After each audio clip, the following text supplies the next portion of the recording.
With this being the first episode about bathrooms, I think it would be really good to have a chat about the important things you think clients should be thinking about when they are undertaking a bathroom project, because obviously they're thinking, okay, is the shower more important to me? Do I want 2 sinks? Do I have enough space?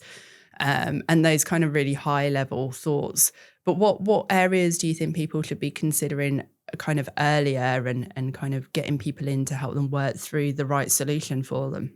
Like, I really wish that when clients came to us, they had probably spent a little bit more time considering how they use the space rather than how they want it to look. So a lot of the times people will come to us and say, oh, this is how I want it to look. I want it to have these colours. I've seen this inspiration. Very, very rarely do clients say, this is how I use the space. This is how I want to use the space. These are my functional problems. A lot of the time it's aesthetic. And I think that bathrooms are so much more than just how they look.